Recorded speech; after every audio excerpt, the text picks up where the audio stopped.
नमस्कार, मी केदार घाटगे. बी न्यूजच्या ग्रामीण वार्तापत्रामध्ये आपलं स्वागत. पाहूया आठवडाभरातील काही घडामोडी. हातकणंगले तालुक्यातील पेठवडगाव न्यायालयात राष्ट्रीय लोक अदालतीचं आयोजन करण्यात आलं होतं. तब्बल 2744 खटले तडजोडीसाठी ठेवण्यात आले होते. त्यापैकी 434 खटले सामोपचारानं निकाली काढण्यात आले. हातकणंगले तालुक्यातील पेठवडगाव न्यायालयात राष्ट्रीय लोक अदालतीचं आयोजन करण्यात आलं होतं. पॅनल प्रमुख म्हणून दिवाणी न्यायाधीश श्रीमती JS गायकवाड, सहदिवाणी न्यायाधीश CS देशपांडे, दुसरे सहन्यायाधीश PB राजपूत यांनी काम पाहिलं. 392 प्रलंबित प्रकरणांपैकी 147 प्रकरणात तडजोड झाली, तर दाखलपूर्व 2352 प्रकरणांपैकी 287 प्रकरणं तडजोडीनं मिटवण्यात आली. लोक अदालतच्या पॅनेलवर ॲडव्होकेट AN पाटील, परशुराम गवळी, सचिन डफळे, संजय गुरव यांनी काम पाहिलं. लोक अदालतीसाठी सहाय्यक अधीक्षक SN सावंत, SS दिवाण यांच्यासह वकील वर्गाचं सहकार्य मिळालं. तारदाळ आणि खोतवाडीला पाणीपुरवठा करणाऱ्या भारत निर्माण नळ पाणीपुरवठा योजनेचं 80 लाख रुपये वीज बिल थकीत आहे. परिणामी महावितरणनं वीज पुरवठा खंडित केलाय. त्यामुळे गेल्या 10 दिवसांपासून तारदाळ आणि खोतवाडीचा पाणीपुरवठा ठप्प झालाय. इचलकरंजी नजीकच्या तारदाळ आणि खोतवाडीला पाणीपुरवठा करणाऱ्या भारत निर्माण नळ पाणीपुरवठा योजनेचं सुमारे 80 लाख रुपये वीज बिल थकीत आहे. त्यामुळे महावितरणनं वीज पुरवठा खंडित केलाय. परिणामी दोन्ही गावांचा पाणीपुरवठा गेल्या 10 दिवसांपासून ठप्प आहे. ग्रामस्थांना पाणीपुरवठा करणं ही ग्रामपंचायतीची मूलभूत जबाबदारी आहे. त्यामुळे ग्रामपंचायत सदस्य आणि पदाधिकाऱ्यांवर नागरिकांमधून रोष व्यक्त होतोय. पाणीपुरवठा योजनेचं थकबाकीमध्ये वीज कनेक्शन गेल्यामुळं महावितरणनं एक कट केलेला आहे आणि या कनेक्शनची जवळपास 80 लाख थकबाकी असल्यामुळं आणि या कमिटीकडे आता सध्या कुठले पैसे नसल्यामुळं आणि ग्रामस्थांचा या कमिटीवरच्या कामकाजावर विश्वास नसल्यामुळं यांची वसुली सध्या ठप्प झालेली आहे. ग्रामस्थांना पाणी देणं ही नैतिक आणि घटनात्मक जबाबदारी या ग्रामपंचायतीच्या सरपंचांची असल्यामुळं तात्काळ ग्रामपंचायतीच्या सरपंचांना या पाणीपुरवठा कमिटीचे अधिकार देऊन तात्काळ कुठनं तरी पैसे भरून ही योजना चालू करून ग्रामस्थांना पाणी देणं हे महत्त्वाचं आहे. येत्या 15 दिवसात जर हे कामकाज नाही झालं आणि पंचायत समितीच्या मार्फत जर कारवाई नाही झाली तर पुन्हा आम्ही मात्र कायदेशीर लढा यामध्ये देणार आहे. भारत निर्माण नळ पाणीपुरवठा योजनेच्या लेखापरीक्षणात अनेक ताशेरे ओढले आहेत. या योजनेच्या कामात भ्रष्टाचार झाल्याचा आरोपही चिडमुंगे यांनी केलाय. पुरावे नष्ट होण्यापूर्वीच ग्रामपंचायतीनं योजना समितीकडून दप्तर ताब्यात घ्यावा अशी मागणी आंदोलन अंकुश संघटनेने केली आहे. ग्रामीण भागात सोयाबीन काढणीला वेग आलाय. बळीराजाचा सुगीचा हंगाम सुरू झाला असला तरी अधूनमधून कोसळणाऱ्या पावसाच्या सरींमुळे शेती कामात व्यत्यय येतोय. अशा परिस्थितीतही पिकाची मळणी करण्यासाठी बळीराजा जीवाचा आटापिटा करत आहे. महापूर आणि अतिवृष्टीमुळे नदीकाठलगतचं भात आणि सोयाबीन पिकांचं मोठं नुकसान झालं. मात्र बागायत आणि जिरायत क्षेत्रातील पिकं चांगली आली आहेत. कागल तालुक्यात 8500 हेक्टर क्षेत्रात सोयाबीनची लागवड करण्यात आली आहे. महापुरात गेलेलं पीक वगळता इतर ठिकाणच्या सोयाबीनची चांगली वाढ झाली आहे. काढणीला आलेल्या सोयाबीनच्या कापणीसाठी बळीराजाची धांदल सुरू आहे. अधूनमधून कोसळणाऱ्या पावसाच्या सरीमुळे सुगीच्या कामात व्यत्यय येतोय. तरीही बळीराजा नानाविध प्रयत्न करून सोयाबीन कापणी आणि माळणीसाठी आटापिटा करत आहे. पावसाची सर आल्यास काढलेल्या सोयाबीनवर ताडपत्री आणि प्लास्टिक कागद टाकून त्याचं संरक्षण करतोय. सोयाबीनच्या मळणीसाठी आधुनिक यंत्राचा वापर केला जातोय. 100 किलो सोयाबीनच्या मळणीसाठी 300 ते 350 रुपये मोजावे लागत आहेत. कोल्हापूर जिल्ह्यातील पर्यटन स्थळांचा परिपूर्ण विकास करून सांस्कृतिक ठेवा जतन करण्याची गरज जिल्हा परिषदेचे अतिरिक्त मुख्य कार्यकारी अधिकारी जयकुमार माने यांनी व्यक्त केली. पर्यटन सप्ताहानिमित्त खिद्रापूर आणि कुरुंदवाड इथं आयोजित कार्यक्रमात ते बोलत होते. कोल्हापूर जिल्हा परिषदेच्या वतीनं जागतिक पर्यटन दिनानिमित्त पर्यटन सप्ताहाचं आयोजन करण्यात आलंय. जिल्ह्यातील नैसर्गिक, सांस्कृतिक, ऐतिहासिक आणि वारसा स्थळांना यानिमित्त भेटी देण्यात आल्या. जिल्हा परिषदेचे अतिरिक्त मुख्य कार्यकारी अधिकारी अजयकुमार माने, तहसीलदार अपर्णा मोरे धुमाळ यांच्या नेतृत्वाखालील पथकानं शिरोळ तालुक्यातील ऐतिहासिक वास्तूंना भेटी दिल्या. कुरुंदवाड इथं दत्त मंदिर, गणेश मंदिर, विष्णू मंदिर, माजी नगराध्यक्ष रावसाहेब पाटील यांचा वाडा, दौलतशहा दर्गा, नगरपालिकेची संस्थानकालीन इमारत, कृष्णा आणि पंचगंगा नदीचा संगम तसंच खिद्रापूर इथल्या कोपेश्वर मंदिर आणि प्राचीन लेणी पर्यटकांना दाखवण्यात आल्या. इतिहास अभ्यासक शशांक चोते आणि अतिरिक्त मुख्य कार्यकारी अधिकारी अजयकुमार माने यांनी पर्यटन क्षेत्रातील आर्थिक उलाढालीचं महत्त्व विशद केलं. यावेळी गटविकास अधिकारी शंकर कवितके, नगराध्यक्ष जयराम पाटील, मुख्याधिकारी निखिल जाधव, पंचायत समिती सभापती दीपाली परीट, उपनगराध्यक्ष दीपक गायकवाड, नगरसेवक अक्षय आलासे, उदय डांगे, सुनील चव्हाण यांच्यासह नागरिक उपस्थित होते. कोल्हापूरला तळ कोकणाशी जोडणारा अत्यंत जवळचा आणि सोयीचा मार्ग असणाऱ्या कोल्हापूर गगनबावडा या राष्ट्रीय महामार्गाची अक्षरशः चाळण झाली असून जागोजागी मोठमोठे खड्डे पडल्यानं या मार्गावरील प्रवास जीवघेणा बनलाय। या रस्त्याकडे राष्ट्रीय महामार्ग विभागाचं दुर्लक्ष झालंय। कोल्हापूर गगनबावडा या राज्यमार्गाचं नुकतंच राष्ट्रीय मार्गात रूपांतर झालं असून सुरुवातीच्या टप्प्यात कोल्हापूर ते कळेपर्यंतच्या रस्त्याचं रुंदीकरण करण्यात येणार आहे। कोकणात जाण्यासाठी हा मार्ग सोयीस्कर असल्यानं या रस्त्यावरून गोव्याला जाणारी वाहतूक मोठ्या प्रमाणात आहे। परंतु डागडुजी अभावी आणि अतिवृष्टीमुळे या रस्त्याची अवस्था अत्यंत दयनीय झाली आहे। ठिकठिकाणी बाजूपट्ट्या खचल्या असून नाले सफाई अभावी पाणी मुरून रस्त्यावर खड्डे पडल्यात। कळे ते डी.वाय. पाटील साखर कारखानापर्यंतचा मागील वर्षी तयार झालेला रस्ता एका वर्षातच पूर्ण उखडलाय। त्यामुळे वाहन चालकांना जीव मुठीत घेऊन प्रवास करावा लागतोय। बांधकाम विभागाच्या वतीनं काही ठिकाणी खड्डे बुजवण्याचा प्रयत्न करण्यात आला, मात्र रस्त्याची सध्याची अवस्था अत्यंत वाईट आहे। वार्तापत्रामध्ये घेऊया एक छोटीशी विश्रांती।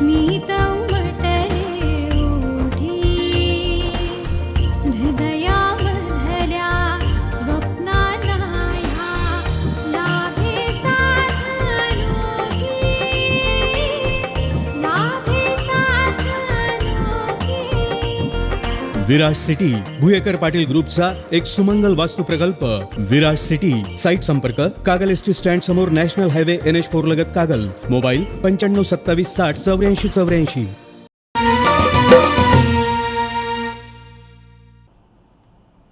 वार्तापत्राच्या या भागात आपले स्वागत। पूरपरिस्थिती ओसरून 2 महिने झाले तरी प्रशासकीय यंत्रणा सर्वेक्षण आणि पंचनाम्याच्या पुढे गेलेली नाही।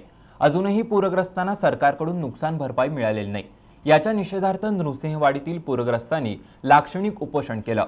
100% पूरबाधित असलेल्या नृसिंहवाडीत नुकसान भरपाईबाबत दुजाभाव होत असल्याचा आरोप पूरग्रस्त ग्रामस्थांनी केलाय। कृष्णा आणि पंचगंगा नदीच्या संगमावर आणि गुरुदेव दत्त महाराजांचं पवित्र स्थान असलेल्या श्री क्षेत्र नृसिंहवाडीला महापुराचा मोठा फटका बसलाय। गावातील घरं, दुकानं आणि शेतीचं पुरामुळे मोठं नुकसान झालं, पण शासनाकडून अजूनही सानुग्रह अनुदान मिळालेलं नाही। याच्या निषेधार्थ नृसिंहवाडीतील पूरग्रस्तांनी लाक्षणिक उपोषण केलं। आंदोलनात सरपंच पार्वती कुंभार, उपसरपंच रमेश मोरे, तानाजी निकम, अविनाश निकम, शिवराज जाधव, विजय अणुजे, महेश पुजारी, सागर मोरबाळे, गुरु रिसबुड यांच्यासह पूरग्रस्त सहभागी झाले होते। पूरनुकसान भरपाईच्या मदतीसाठी होणाऱ्या दिरंगाईबद्दल ग्रामपंचायत सदस्य अमोल विहुते यांनी नाराजी व्यक्त केली। राधानगरी तालुक्यातील तुरंबे इथल्या नरहरी विकास सेवा संस्थेच्या चेअरमनपदी तानाजी भोईटे तर व्हाईस चेअरमनपदी भीमराव कांबळे यांची बिनविरोध निवड झाली। निवड सभेच्या अध्यक्षस्थानी सहाय्यक निबंधक Y.A. शेख होते। निवडीनंतर नूतन चेअरमन, व्हाईस चेअरमन यांचा सत्कार माजी सरपंच नामदेवराव किल्लेदार, सुरेश देवर्डेकर यांच्या हस्ते करण्यात आला। राधानगरी तालुक्यातील तुरंबे नरहरी विकास सेवा संस्थेचे चेअरमन राजाराम देवर्डेकर आणि व्हाईस चेअरमन अजित बेगुलजी यांनी राजीनामा दिला। रिक्त झालेल्या पदासाठी निवडणूक घेण्यात आली। चेअरमनपदी तानाजी भोईटे तर व्हाईस चेअरमनपदी भीमराव कांबळे यांची बिनविरोध निवड झाली। पीठासन अधिकारी म्हणून सहाय्यक निबंधक Y.A. शेख यांनी काम पाहिलं। शेतकऱ्यांसाठी नाविन्यपूर्ण योजना राबवण्यात येतील। संस्थेचे सभासद आणि शेतकऱ्यांचं जीवनमान उंचावण्यासाठी प्रयत्न करणार असल्याचं नूतन चेअरमन तानाजी भोईटे यांनी सांगितलं। यावेळी गोकुळचे माजी संचालक फिरोज खान पाटील, उमर पाटील, मालोजी साबळे, संभाजी तहसीलदार दिलीप देवर्डेकर, विजय साबळे, रामचंद्र जरग, राजेंद्र तहसीलदार तानाजी केसरकर, सदाशिव काटकर, सचिव जयवंत पाटील यांच्यासह सभासद उपस्थित होते। रमाई आवास योजनेतून इचलकरंजीतील 181 लाभार्थ्यांना घरकुल मंजूर झाली, मात्र तब्बल 7 वर्ष झाली तरी हे काम अपूर्ण आहे। आता लाभार्थ्यांना भाड्याच्या घरात राहणं परवडत नसल्याचं सांगत अपूर्ण असलेल्या घरकुलांमध्ये लाभार्थी घुसले। प्रशासनानं विनंती करूनही लाभार्थ्यांनी घरकुलं रिकामी केली नसल्यानं प्रशासनासमोर पेच निर्माण झालाय। इचलकरंजीतील 181 लाभार्थ्यांना रमाई आवास योजनेतून घरकुल मंजूर झालेत। 32 लाभार्थ्यांसाठी एक इमारत याप्रमाणे 6 बहुमजली इमारत बांधून 18 महिन्यात लाभार्थ्यांना घरकुल मिळणार होतं। मात्र 7 वर्षे झाली तरी अद्याप बांधकाम अपूर्ण असल्यानं लाभार्थ्यांना भाड्याच्या घरात राहावं लागतंय. कोरोना संसर्गामुळे अनेकांचा रोजगार बुडाल्यानं आता भाड्याच्या घरातही राहणं त्यांना परवडत नाही. त्यामुळे लाभार्थ्यांनी नगरपालिका प्रशासनाकडे वारंवार तक्रारही केल्यात. तरीही अद्याप काम अपूर्ण असल्यानं काही लाभार्थ्यांनी बेकायदेशीरित्या घुसखोरी करून घरकुलाचा ताबा घेतला. ताबा घेतलेल्या घरकुलाच्या ठिकाणी सांडपाण्याचा निचरा करण्यासाठी पाईपलाईन गटारे नाहीत. त्या ठिकाणी बांधलेल्या सामूहिक शौचालयाचं कामही अपूर्ण असून अनेक घरकुलाच्या इमारतींना तडे गेलेत. 2014 पासून इथं रमाई आवास योजनेची ही इमारत बांधकाम चालू आहे आणि हे 2014 पासून 16 पर्यंत तुम्हाला म्हणजे 18 महिन्यात टोटल तुम्हाला बांधकाम करून तुमच्या खोल्या तुम्हाला ताब्यात देता येईल असं लाभार्थ्यांना नगरपालिकेनं हे आश्वासन दिलं होतं. आज तागायत काय इथं काय म्हणजे त्या पद्धतीनं कामकाज चालू नाही आहे म्हणजे कामकाज म्हणजे बांधकाममध्ये काय निकृष्टपणा बांधकाम आहे. सगळं बांधकाममध्ये काय म्हणजे दम नाही आहे. लॉकडाऊन झाल्यापासून बरेचशा लोकांना कामधंदा नाही आहे. भाड्यानं राहणाऱ्यांना भाडं भरायचं होत नाही आहे. मी स्वतः पण भाड्यानंच आहे आणि हे भाडं भरायला होत नाही आहे म्हणून हे आम्ही येऊन राहिलो साहेब. याबाबत प्रशासनाला माहिती समजताच घरकुल अद्याप अपूर्ण अवस्थेत असल्यानं लाभार्थ्यांनी सहकार्य करण्याची विनंती प्रशासनानं केली. मात्र लाभार्थ्यांनी नकार दिल्यानं प्रशासनासमोर पेच निर्माण झालाय. ABRK फिल्मच्या वतीनं विविध क्षेत्रात उत्कृष्ट काम करणाऱ्या मान्यवरांना पुरस्कार देऊन गौरवण्यात आलं. बी न्यूजचे पन्हाळा गगनबावडा प्रतिनिधी किरण मस्कर यांना आदर्श पत्रकार पुरस्कार देण्यात आला. ज्येष्ठ अभिनेते भालचंद्र कुलकर्णी यांच्या हस्ते पुरस्कार वितरण सोहळा संपन्न झाला. ABRK फिल्मच्या वतीनं विविध क्षेत्रात उल्लेखनीय काम करणाऱ्या मान्यवरांचा आणि कोरोना योद्ध्यांना पुरस्कार देऊन गौरवण्यात आलं. ज्येष्ठ अभिनेते भालचंद्र कुलकर्णी, अभिनेत्री शोभा शिरोळकर, कळंबा कारागृह पोलीस अधीक्षक चंद्रमणी इंदुरकर, निर्माते अफझल देवळेकर यांच्या हस्ते मानपत्र देण्यात आली. बी न्यूजचे पन्हाळा गगनबावडा प्रतिनिधी किरण मस्कर यांना आदर्श पत्रकार पुरस्कारानं सन्मानित करण्यात आलं. सामाजिक, राजकीय आणि शैक्षणिक तसंच चित्रपट क्षेत्रातील कलाकारांचा सत्कार करण्यात आला. याप्रसंगी ABRK फिल्मचे अभिषेक खोत, सागर पाटील, एकनाथ पाटील, अभिनेत्री मनाली मंडलिक यांच्यासह युवा कलाकार उपस्थित होते. कागलच्या शाहू सहकारी साखर कारखान्यानं प्रतिदिन 1 लाख लिटर इथेनॉल निर्मिती करण्याचा निर्णय घेतलाय. कारखान्याच्या 44व्या वार्षिक सर्वसाधारण सभेत अध्यक्ष समरजितसिंह घाटगे यांनी याबद्दलची घोषणा केली. कागल इथल्या श्री छत्रपती शाहू सहकारी साखर कारखान्याची 44वी वार्षिक सर्वसाधारण सभा ऑनलाईन पद्धतीनं पार पडली. अध्यक्षस्थानी कारखान्याचे अध्यक्ष समरजितसिंह घाटगे होते. ज्येष्ठ संचालिका सुहासिनी देवी घाटगे, माजी आमदार वीरकुमार पाटील यांची प्रमुख उपस्थिती होती. शाहू कारखान्यानं गेल्या गळीत हंगामात उसाच्या रसापासून इथेनॉल निर्मितीचा प्रयोग यशस्वी केलाय. आगामी काळात प्रतिदिन 1 लाख लिटर इथेनॉल निर्मिती करण्यात येणार आहे. त्यासाठी आवश्यक यंत्रसामुग्री उभारण्याची घोषणा अध्यक्ष समरजितसिंह घाटगे यांनी केली. शिक्षण आणि आरोग्य क्षेत्रात शाहू ग्रुपचा विस्तार करणार असल्याचं त्यांनी नमूद केलं. आणखीन काही बातम्यांसह भेटूया वार्तापत्राच्या अखेरच्या भागात.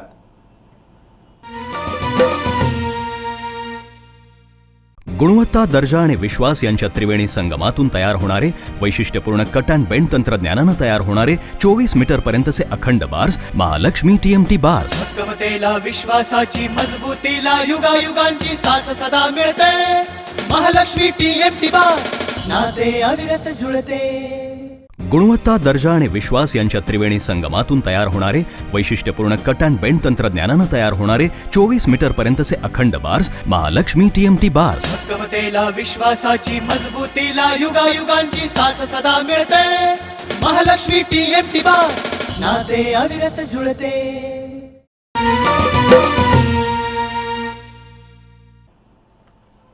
वार्तापत्राच्या अखेरच्या भागात आपलं स्वागत. कोरोनाच्या तिसऱ्या लाटेच्या पार्श्वभूमीवर शाहूवाडी तालुक्यातील 9 प्राथमिक आरोग्य केंद्र आणि मलकापूर ग्रामीण रुग्णालयाच्या वतीनं लसीकरण मोहीम युद्ध पातळीवर राबवण्यात येते आहे. लसीकरणासाठी 90 पथकं कार्यरत करण्यात आली आहेत. शाहूवाडी तालुक्यात कोरोना प्रतिबंधात्मक लसीकरण मोहीम प्रभावीपणे राबवली जाते. 9 प्राथमिक आरोग्य केंद्र आणि मलकापूर ग्रामीण रुग्णालयाच्या अंतर्गत 90 पथकं लसीकरणासाठी कार्यरत आहेत. जिल्हा परिषद महिला बालकल्याण सभापती शिवानी भोसले, तहसीलदार गुरु बिराजदार, जिल्हा आरोग्य अधिकारी योगेश साळे, गटविकास अधिकारी अनिल वाघमारे, तालुका वैद्यकीय अधिकारी HR निरंकारी, डॉक्टर त्रिशाली देवी मोहिते, युवराज जाधव, वैद्यकीय अधीक्षक प्रल्हाद देवकर, आशुतोष तराळ, डॉक्टर संदीप पाटील, विस्तार अधिकारी उदय पाटील यांच्यासह प्रमुख अधिकारी लसीकरण केंद्रांना वारंवार भेटी देत आहेत. ग्रामीण भागातील जनतेचं आरोग्य निरोगी आणि सुदृढ राहावं यासाठी पंतप्रधान नरेंद्र मोदी यांच्या वाढदिवसानिमित्त मोफत आरोग्य शिबिर घेण्यात आलं। या शिबिराला उत्तम प्रतिसाद मिळाला। जिल्ह्यात ठिकठिकाणी अशा प्रकारची आरोग्य शिबिरं घेऊन निकोप समाज निर्मितीसाठी भागीरथी महिला संस्थेचे प्रयत्न सुरू आहेत असं प्रतिपादन भागीरथी महिला संस्थेच्या अध्यक्षा सौ अरुंधती महाडिक यांनी केलं। भागीरथी महिला संस्था आणि रोटरी क्लब ऑफ कोल्हापूर मिडटाऊन तसंच मोर्या मल्टी स्पेशालिटी हॉस्पिटल यांच्या वतीनं सालपेवाडी इथं आयोजित आरोग्य शिबिर प्रसंगी त्या बोलत होत्या। पंतप्रधान नरेंद्र मोदी यांच्या वाढदिवसानिमित्त भुदरगड तालुक्यातील सालपेवाडी इथं भाजपच्या सेवा समर्पण अभियानाअंतर्गत मोफत आरोग्य शिबिर घेण्यात आलं। भागीरथी महिला संस्था आणि रोटरी क्लब ऑफ कोल्हापूर मिडटाऊन तसंच मोर्या मल्टी स्पेशालिटी हॉस्पिटल यांच्या संयुक्त विद्यमानं आयोजित या शिबिराला चांगला प्रतिसाद मिळाला। ग्रामीण भागातील गोरगरीब जनतेसाठी मोफत आरोग्य शिबिर आयोजित केल्याबद्दल सौभाग्यवती अरुंधती महाडिक यांचा ग्रामस्थांतर्फे सत्कार करण्यात आला। गोरगरिबांना दवाखान्याचा खर्च परवडत नाही अशा गरजू नागरिकांसाठी हे आरोग्य शिबिर असून ग्रामस्थांनी या शिबिराचा लाभ घेण्याचं त्यांनी आवाहन केलं। रोटरी क्लबच्या अध्यक्षा भारती नायक, मीरा कुलकर्णी यांनी मनोगत व्यक्त केली। यावेळी डॉक्टर संदीप खोत, आसावरी ठोंबरे या तज्ज्ञ डॉक्टरांमार्फत उपस्थितांची वैद्यकीय तपासणी करून मोफत औषधं देण्यात आली। 300 महिला आणि पुरुषांनी शिबिराचा लाभ घेतला। कार्यक्रमाला भाजपचे संघटन मंत्री नाथाजी पाटील, अल्केश कांदळकर, भगवान शिंदे, सरपंच काजल शिंदे, पौर्णिमा शिंदे, लता शिंदे, अमृता इंदुलकर, शीतल देसाई, रुपाली सावंत, सरिता कांबळे, पुष्पा गोरे, संभाजी पाटील, संग्राम शिंदे, युवा शक्तीचे अध्यक्ष नंदकुमार शिंदे, प्रवीण आरडे यांच्यासह भाजपचे पदाधिकारी आणि युवा शक्तीचे कार्यकर्ते उपस्थित होते। शाहूवाडी तालुक्यातील उचतपैकी लहीन इथल्या बाळू जमादार यांच्या 2 बकऱ्यांनी शर्यतीत आतापर्यंत 50 बक्षिसं मिळवलेत। विविध स्पर्धांच्या माध्यमातून जमादार यांच्या तुफान आणि हिरा या बकऱ्यांनी पश्चिम महाराष्ट्र आणि कर्नाटक राज्यातील शर्यतीमध्ये दबदबा निर्माण केलाय। शाहूवाडी तालुक्यातील बाळू जमादार यांना बकऱ्यांच्या शर्यतींचा मोठा शौक आहे। त्यांच्याकडे 2.5 आणि 4 वर्षांची 2 बकरी आहेत। या बकऱ्यांनी शर्यतीमध्ये चांगलीच टक्कर दिली आहे। पश्चिम महाराष्ट्रासह कर्नाटक राज्यातील बकऱ्यांच्या टकरीच्या स्पर्धेत जमादार यांच्या बकऱ्यांचा बोलबाला आहे। आतापर्यंत या बकऱ्यांनी 50 ढाली आणि सुमारे 5 लाख रुपयांची बक्षिसं मिळवली आहेत। या बकऱ्यांचं संगोपन करण्यासाठी मोसीम जमादार, अमजद जमादार, इम्रान जमादार आणि महेश येल्ले मेहनत घेतात। बकऱ्यांना खुराक देणं, प्रशिक्षण देणं अशी कामं करतात। या बकऱ्यांना दररोज 2 लिटर दूध, अंडी, खजूर, 2 किलो कुलती, बदाम असा खुराक दिला जातो। दर महिन्याला या 2 बकऱ्यांसाठी 20,000 रुपये खर्च येतो। गगनबावडा तालुक्यातील असळज इथं मल्लाप्पा देवप्पा सूर्यवंशी प्रतिष्ठान आणि पशुसंवर्धन विभागाच्या वतीनं पशु आरोग्य चिकित्सा शिबिर आयोजित करण्यात आलं होतं। या शिबिरात सुमारे 100 जनावरांची तपासणी करण्यात आली। मल्लाप्पा देवाप्पा सूर्यवंशी प्रतिष्ठान आणि पशुसंवर्धन विभागाच्या वतीनं गगनबावडा तालुक्यातील असळज इथल्या गुरु गोरक्षनाथ गोशाळेमध्ये पशु आरोग्य चिकित्सा शिबिर आयोजित करण्यात आलं होतं। या शिबिरामध्ये सुमारे 100 जनावरांची मोफत तपासणी करण्यात आली। जनावरांचं संगोपन आणि संतुलित खुराकाबद्दल जिल्हा पशुसंवर्धन अधिकारी डॉक्टर विनोद पवार, गोकुळचे संचालक बयाजी शेळके यांनी मार्गदर्शन केलं। यावेळी मकरंद सूर्यवंशी बाजार समितीचे संचालक मानसिंग पाटील, विक्रांत भागोजी यांच्यासह पशुपालक उपस्थित होते। याबरोबरच हे वार्तापत्र इथंच संपलं। नमस्कार।